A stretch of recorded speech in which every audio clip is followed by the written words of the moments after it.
할렐루야. 아멘. 예. 오늘서부터 이제 다니엘서를 쭉 해 나갈 텐데, 오늘은 한눈에 보는 다니엘서. 그러니까 전체 개간이죠. 다니엘서가 1장부터 12장까지 있는데, 요 1장부터 12장을 한눈에 한번 전체를 한번 그림을 볼 거예요. 다니엘이 썼는데, 다니엘이 BC 606년에서 BC 536년, 약 60년에 걸쳐서 이 이야기를 쓴 거예요. 그런데 요 606년 요 시점이 언제냐면 이스라엘이 포로로 이제 끌려가는 그 시점이에요. 그래서 이스라엘이 이제 포로로 끌려가면서 포로 시대가 들어가면서 그 시대하고 이제 맞물려 있죠. 다니엘은 12장까지 있고 357절까지 있고요. 그리고 가장 많이 나오는 단어가 왕국이에요, 왕국. 왜 왕국이라는 단어가 제일 많이 나올까요? 우리의 소망이 뭐예요? 천국이죠. 예, 왕국이란 말이에요. 하나님 나라죠. 그래서 이 다니엘서는 하나님 나라가 임할 거를 얘기해주고 있는 책이 다니엘서예요. 그러니까 소망을 주는 책이란 말이에요.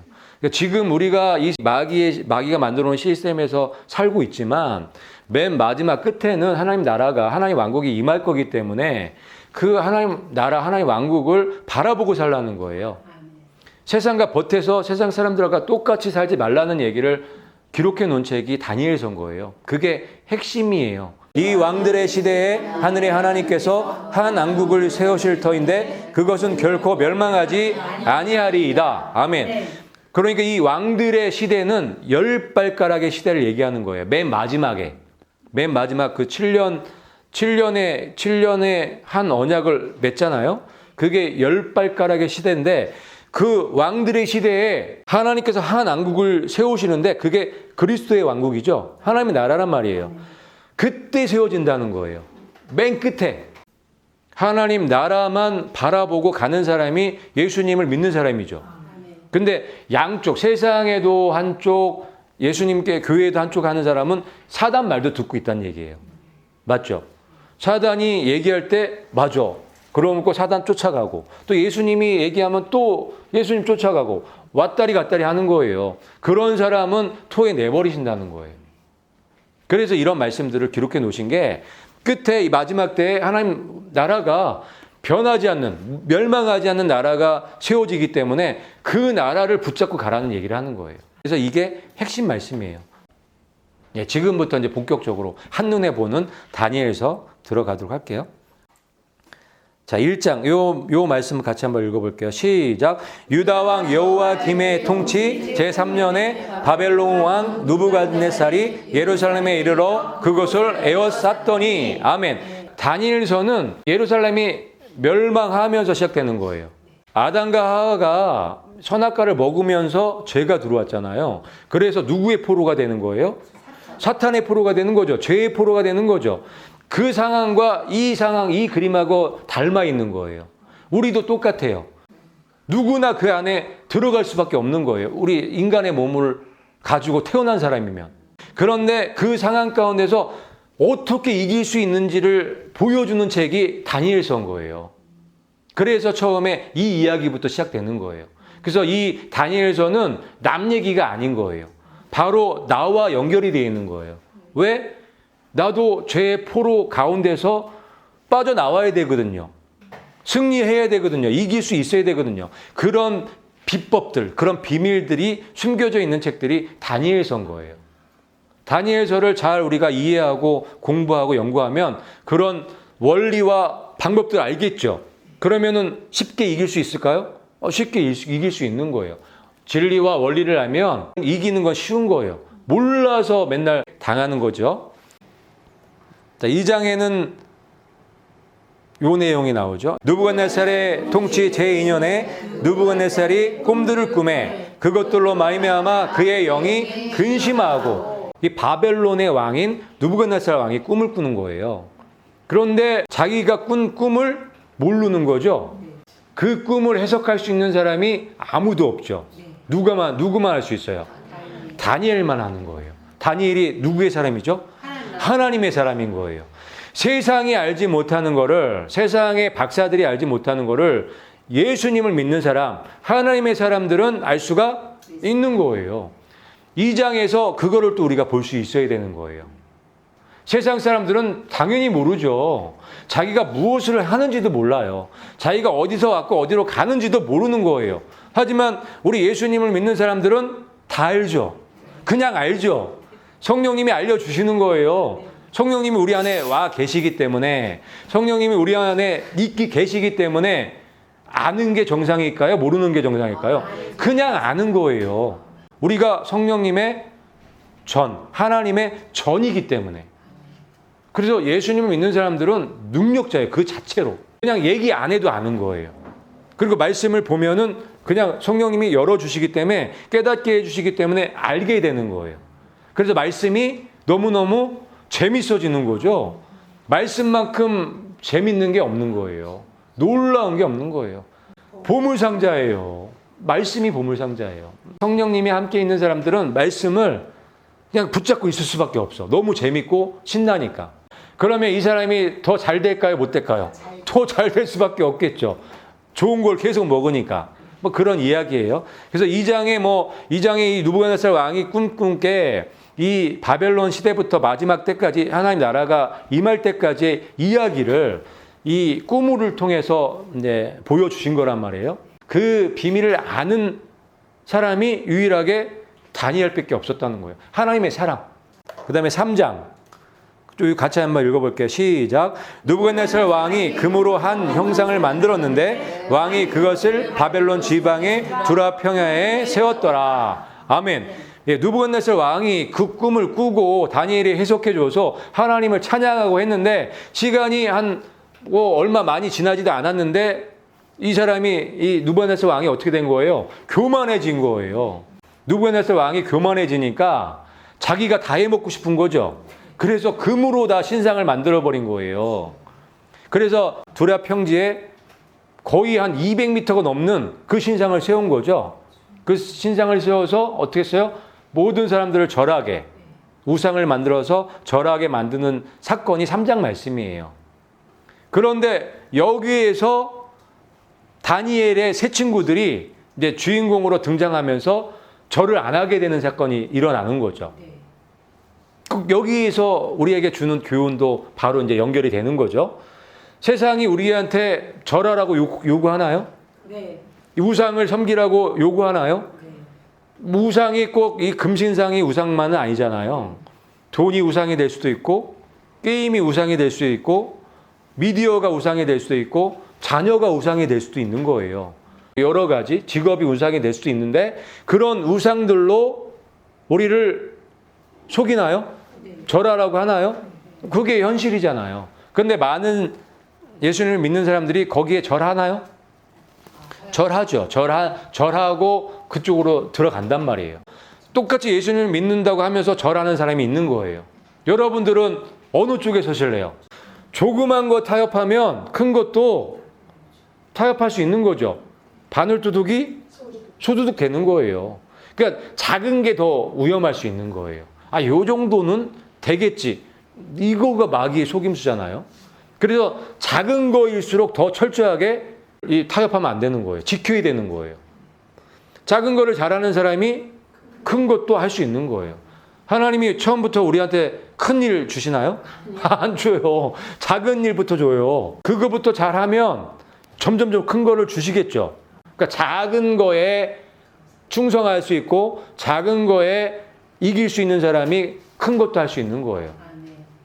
이거는 너무너무 중요한 이야기죠. 그래서 여러분 큰 거 생각하지 마시고 작은 유혹을 이길 수 있는 그런 믿음의 사람들이 되시기를 부탁드려요.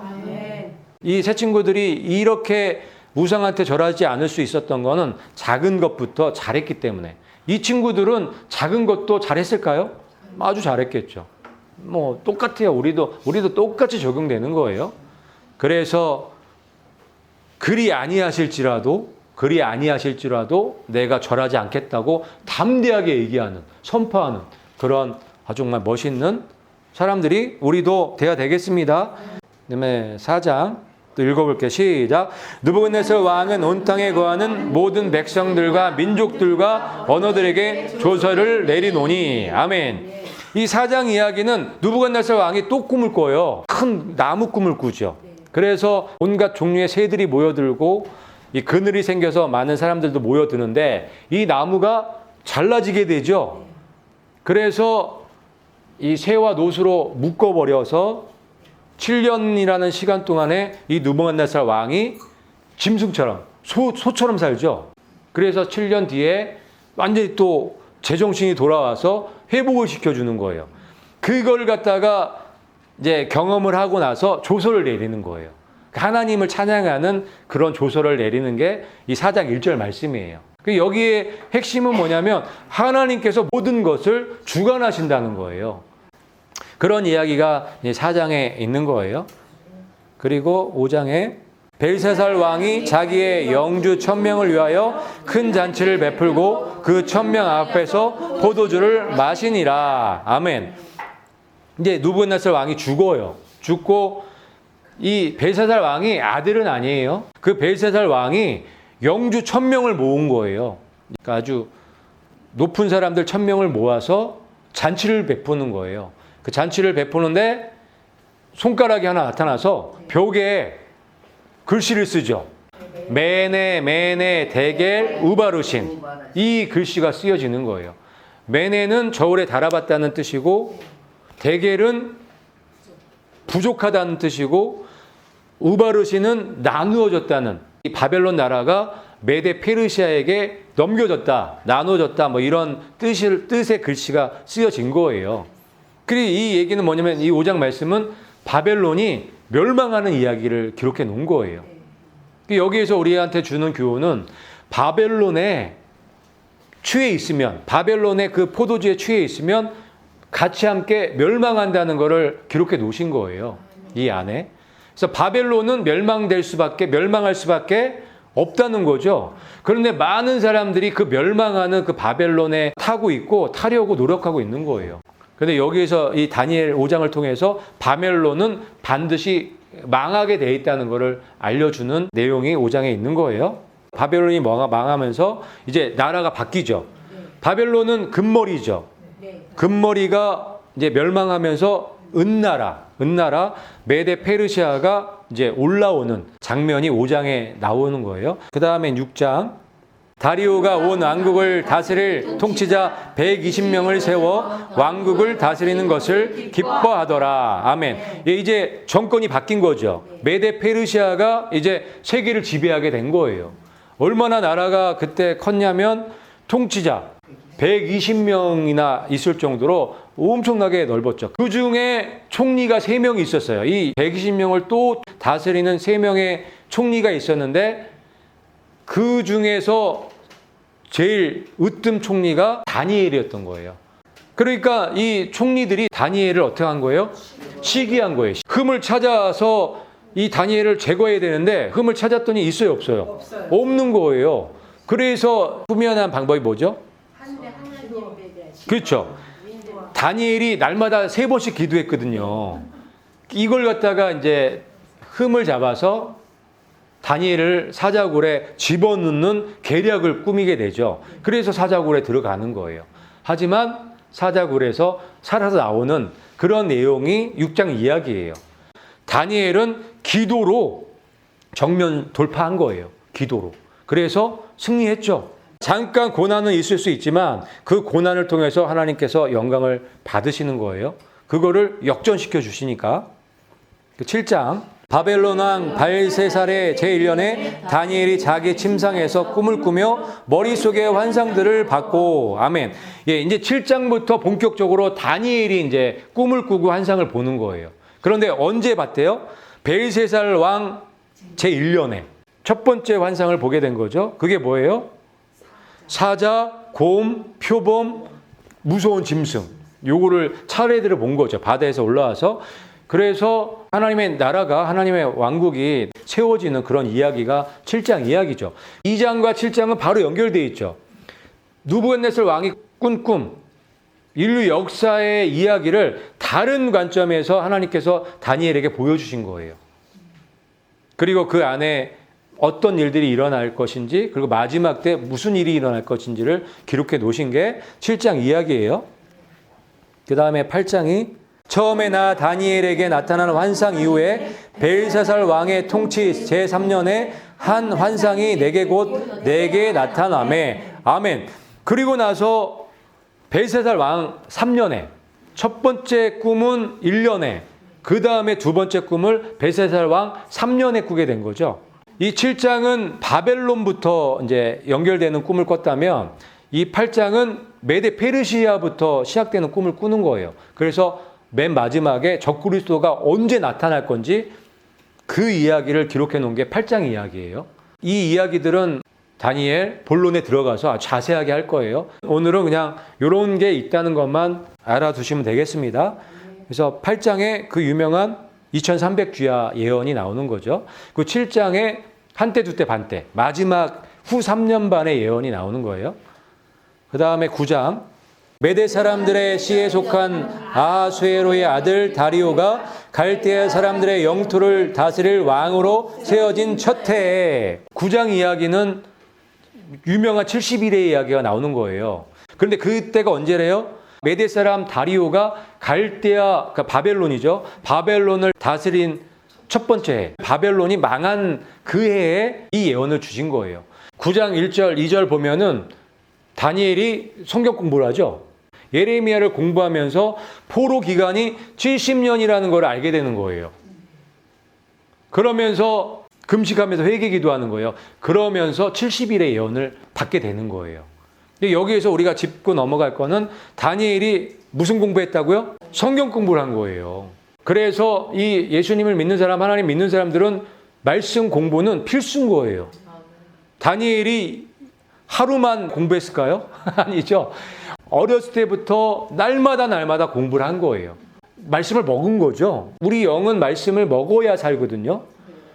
말씀을 먹고 영이 자라는 거란 말이에요. 근데 말씀이 끊어져 버리면 영이 죽어요. 그래서 먹을 수밖에 없는 거예요. 근데 다니엘은 그거를 어렸을 때부터 한 거예요.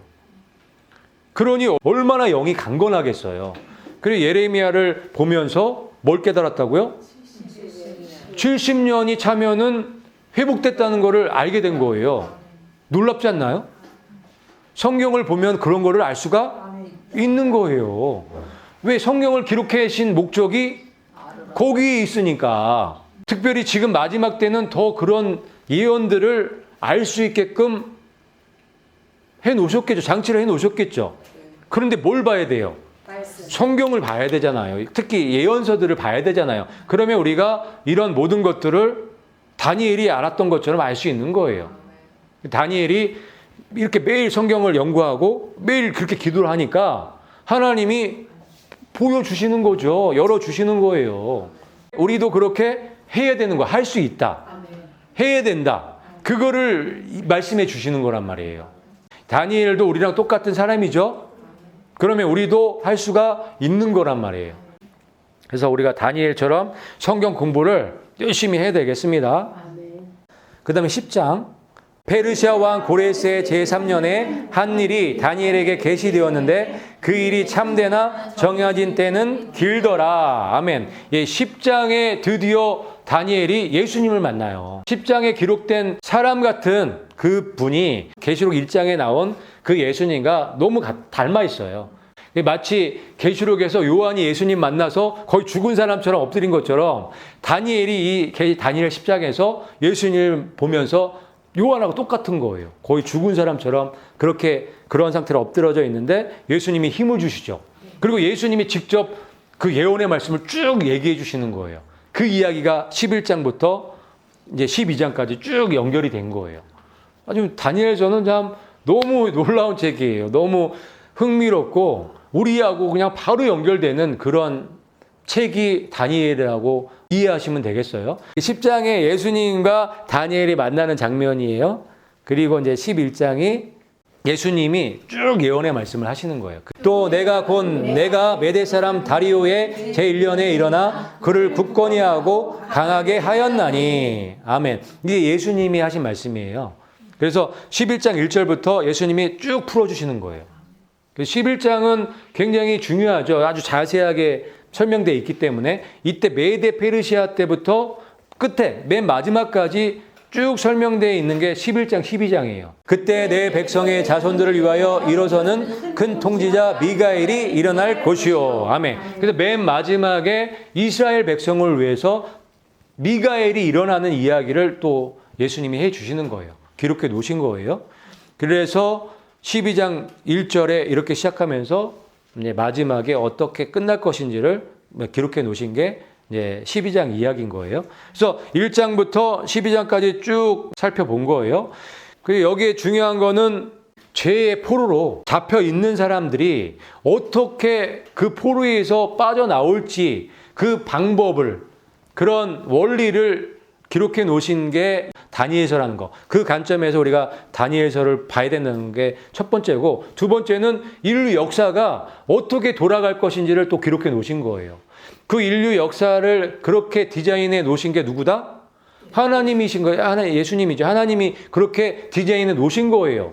하나님이 해 놓으신 거예요. 그렇기 때문에 이 인류 역사는 누구의 손에 의해서 돌아간다? 하나님 손에 의해서 돌아가고 있다는 거를 알라는 거예요. 그래서 우리가 누구만 보면 되는 거예요? 하나님만 보면 되는 거예요. 그러면 문제 없어요. 하나님만 보기 위해서 우리가 성경 공부를 하는 거예요. 말씀을 먹는 거예요. 그리고 기도를 하는 거예요. 말씀 연구하지 않고 기도하지 않으면 하나님을 볼 수가 없는 거예요. 그런 이야기들을 다니엘서에 기록해 놓으신 거예요. 그래서 성경 말씀 먹는 거, 기도하는 거는 너무너무 중요한 거죠. 그래서 여러분 작정하셔야 돼요. 기도의 분량, 말씀의 분량을 채우기 위해서 시간을 작정하시고 그 시간을 채워나가야 돼요. 공부는 뭘로 해요? 엉덩이로 한다 하죠. 왜 엉덩이로 공부한다고 하는지 아시죠? 기도할 때 항상 충만하지 못해요. 작정해서 기도하다 보면은 힘든 시간이 있어요. 그 힘든 시간을 이겨낼 때 더 강해지는 거죠. 힘든 시간 반드시 있어요. 그거를 이겨내셔야 되는 거예요. 그 힘든 거를 넘어서셔야 돼요. 그러면 그 다음부터는 한 단계 업그레이드가 되기 때문에 그 다음부터는 더 기도가 잘 되고 뚫리는 기도를 할 수가 있는 거예요. 그래서 여러분 지금 이 시간에 결단하시고 말씀의 분량을 채우고 기도의 분량을 채우셔야 돼요. 세 번째로 예언을 주신 건데, 그러니까 여기서 하나님께서 어떤 기간들 주시고 숫자를 주신 거는 그렇게 정해 놓으신 거죠. 우리가 그게 굉장히 중요한 거예요. 그런 걸 알아야 준비할 수가 있기 때문에. 그리고 그렇게 하라고 이거 주신 거죠. 그런 거를 알게 해주시고 준비하기 위해서 이런 숫자나 시간들 이런 것들을 주신 거란 말이에요. 한때, 두때, 반때는 뭐예요? 3년 반이죠. 한때가 1년이고 두때가 2년이고 반때가 반년이잖아요. 합치면 3년 반이죠. 그래서 7장의 맨 마지막 때, 후 3년 반에 적그리스도 세력이 지배하는, 다스리는 그 시간을 한때, 두때, 반때라고 정해 놓으셨어요. 그래서 후 3년 반의 이야기가 다니엘서에 처음 나오는 거예요. 지극히 높으신 이의 성도들을 지치게 하고 그들은 한때와 두때와 반때까지 그의 손에 주어지리라. 한때와 두때, 반때, 이 3년 만의 기간 동안에 적그리스도가 완전히 통치할 거라고 기록해 놓으신 거예요. 이렇게 될까요? 네. 100% 돼요. 그래서 이 기간을 후 3년의 기간이라고 우리가 믿는 거예요.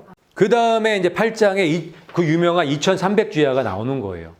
2300주야 이 예언도 너무너무 중요하죠. 그래서 이 시작점만 잘 알면 끝 지점도 알겠죠. 그런 자세한 내용은 여기 들어가서, 다니엘 들어가서 요 8장 할 때 하도록 하겠습니다. 2300주야 이 예언을 통해서 적그리스도가 언제 나타날 건지도 이제 기록해 놓으신 거예요. 적그리스도가 올라오는 시점도 2300주야를 통해서 알 수 있게끔 해 놓으신 게 2300주야 예언이에요. 참 놀라워요. 이 다니엘서를 보면은 예언의 말씀들을 이 꿈과 환상을 통해서 기록해 놓으신 것 자체가, 그리고 이 배치 자체가 우와, 완벽한 책이에요. 이렇게 놀라운 책이 없어요. 하나님이 그래서 놀라우신 하나님이죠. 전능하신 하나님이죠. 참 놀라운 대단한 책이에요. 그가 내게 이르되 2300일까지니 그때 성소가 정결하게 되리라 하니라. 아멘. 그 2300 주야 끝날 때 성소가 정결하게 된다는 거예요. 성소가 정결하게 된다는 거는 제3성전이 세워진다는 얘기를 하는 거예요. 왜 이때까지는 제2성전이 언제 무너졌어요? AD 70년대에 무너졌잖아요. 성전이 없단 말이에요. 그 성소가 정결하게 된다는 예언이 2300 주야 예언인 거예요. 지금 아직 성전 없죠? 성전 없단 말이에요. 성소가 없단 말이에요. 그게 2300 주야 끝에 그 일이 일어날 거라는 걸 얘기해 주시는 거예요. 그러니까 이게 칠려 환란 이방인의 숫자가 차는 그 시점, 적그리스도가 올라오는 그 시점과 다 맞물려 있어요. 제3성전이 지어지면 2300 주야가 끝이에요. 그러니까 2300 주야는 제3성전이 쓰는 때를 예언해 두신 거예요. 그리고 제3성전이 세워지면 누가 올라와요? 적그리스도가 올라오는 거예요. 적그리스도가 올라오면 몇 년 시작하는 거예요? 7년이 시작되는 거예요. 7년 환란이 시작되는 거예요. 그러니까 다니엘서는 다 통일돼 있어요. 70일에 한때 두때 반때 2300 주야 이게 다 통일돼 있어요. 다 같은 얘기를 하고 있는 거예요. 다른 관점에서 다 볼 수 있게끔 여러 가지 관점에서 예언해 놓으신 거예요. 하지만 때는 다 7년 시작할 때 거기에 집중되어 있는 거예요. 왜냐하면 이스라엘 회복이 그때 있거든요. 아직까지 회복이 안 됐어요. 100%. 그런데 7년 이제 시작할 때 마지막 한일회가 시작하는 거기 때문에 다 거기에 초점이 맞춰져 있는 거예요. 그래서 성소가 정결하게 되는 게 2300 주야 끝났을 때 되는 거란 말이에요. 무슨 말 이해 가시죠? 성소가 정결하게 된다는 건 제3성전이 세워지는 거고 이스라엘이 회복된다는 걸 얘기하고 있는 거기 때문에. 그 다음에 이제 9장에 그 유명한 70일의 예언이 있는 거죠. 성경 공부하면서 70년 만에 회복된다는 그 말씀을 깨닫고 기도에 들어간 거예요. 그러면서 70일에 이 계시를 받은 거죠. 엄청난 예언이죠, 이 말씀이. 주께서 내 백성과 내 거룩한 도시에게 70일을 정하셨나니 아멘. 그러니까 여기서 내 백성과 거룩한 도시는 이스라엘과 예루살렘을 얘기를 하는 거예요. 이스라엘과 예루살렘이 끝났어요? 안 끝났단 말이에요. 끝난 것 같이 보였지만 지금 다시 살아났죠. 그래서 지금 회복하기 일보 직전에 와 있는 거예요. 지금 제3성전을 짓기 일보 직전에 와 있는 거예요. 그 얘기는 뭐냐면 2300 주야 끝에 와 있다는 거예요. 그거를 우리가 알아야 되는 거죠. 이 다니엘서의 말씀을 통해서. 그 다음에 이제 12장에 1290일 예언이 나오죠. 1290일과 1335일 예언이 나오는 거예요. 그런데 이 예언의 말씀을 다 1260일과 같이 풀어버리기 때문에 이게 안 풀리는 거예요. 1260일과 1290일은 같아요, 틀려요? 숫자부터 틀리죠? 그렇기 때문에 1260일 예언과 1290일 예언은 다른 예언인 거예요. 같이 보면 안 되는 거예요. 왜냐하면 이걸 같이 보게 되면 둘 중에 하나는 틀린 거죠. 하나님이 그렇게 말씀 쓰시나요? 그렇게 쓰실 수가 없잖아요. 다른 거예요. 왜 다른지는 본로 여기 들어가서 자세하게 이제 설명드릴게요. 같이 읽겠습니다. 시작. 날마다 드리는 희생물을 제거하며 황폐하게 하는 가증한 것을 세우는 때로부터 1290일이 있으리라. 아멘. 그렇죠. 여기서 날마다 드리는 희생물이 제거할 때 그때가 시작점인 거예요. 그런데 이게 다 후 3년 반에 제사와 예물을 금지하는 걸로 해석을 했기 때문에 이 1290일을 풀지 못했던 거예요. 그 이야기가 아니에요. 자세한 거는 다음 시간에 할 거예요. 이거는 1장과 12장은 바로 연결이 되어 있기 때문에 다음 시간에 1290일 예언에 대해서는 자세하게 하도록 하겠습니다. 그래서 이 한때와 두때 반때 2300 주야 70일의 예언 1290일 1335일 예언이 이 마지막 때에 어떤 일이 일어날 거를 예언해 놓으신 거예요. 요 네 개만 알면 마지막 때 어떤 일이 일어난지가 다 풀리죠. 계시록과도 다 연결이 되어 있기 때문에 다니엘이 열려지지 않으면 이걸 이해를 못하면 계시록도 이해할 수 없는 책이 되는 거예요. 그래서 우리가 다니엘서 이런 것들을 중심으로 아주 자세하게 연구하도록 할 거예요. 1장과 3장과 6장은 연결이 되어 있어요. 1장은 포로로 끌려와 갖고 작정하는 거죠. 우상의 제물, 마귀의 것을 먹지 않겠다고 작정하는 거고, 3장은 우상하게 절하지 않겠다고 작정하는 거고, 6장은 죽더라도 기도를 포기하지 않겠다고 또 결단하는 거예요. 이 1장, 3장, 6장이 핵심 포인트죠. 다니엘은 왕이 정해진 음식이나 포도주로 자기를 더럽히지 아니하겠고 마음속에 작정하였으므로. 아멘. 이게 필요한 거예요. 세상과 세상이 주는 그 음식, 세상 시스템이 주는 그런 달콤한 이 사탄의 말씀들을 먹지 않겠다고 결정하는 거죠. TV나 영화나 게임 뭐 이런 거 자꾸 보게 되면 마음이 흔들려요. 그래서 이 작정한 게 흔들리지 않기 위해서는 그런 것들을 일단 끊으셔야 돼요. 안 들어야 돼요. 그 대신 뭘 들어요? 말씀을 듣고 말씀 붙잡고 기도하시면 되는 거예요. 그리 아니하실지라도 왕의 신들을 섬기지 아니하고 금신상에 절하지도 아니할 줄을 아옵소서. 아멘.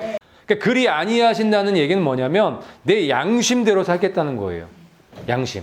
그런데 어떤 사람이 양심이 살아있을까요? 말씀의 사람, 기도의 사람은 양심이 깨끗해요. 순수하단 말이에요. 그래서 양심의 소리가 잘 들린단 말이에요. 그래서 그리 아니하실지라도 하나님이 안 해줘도 나는 이 양심상 못해. 이런 사람이 돼야 된다는 거예요. 하나님이 해주세요, 안 해주세요? 해주시죠. 더 해주시죠. 그런 사람은. 그렇죠? 그러니까 우리가 무엇을 보고 하는 것보다는 내가 스스로 내가 그게 옳기 때문에 진리기 때문에 하는 사람이 돼야 된다는 거예요. 다니엘은 그 조서에 도장에 찍힌 것을 알고도 하루에 3번씩 무릎을 꿇고 기도하며 감사를 드리더라. 아멘. 조서가 찍힌 거 아는 거예요. 기도하면 사자굴에 들어가는 거 알면서도 기도한 거예요. 이 정도의 이 결단이 있어야 되는 거예요. 이런 태도가 필요한 거예요. 내가 죽더라도 기도는 포기 안 하는 거예요. 하나님을 바라보고 하루에 3번씩 기도하는 사람을 하나님이 어떻게 안 이뻐하실 수가 있어요. 그죠? 그래서 우리가 다니엘과 새 친구처럼 결단하는 시간, 말씀과 기도의 분량을 채워서 정말 하나님께 칭찬받는 하나님의 영광과 찬양이 되는 여러분들이 되시기를 주님의 이름으로 축복합니다.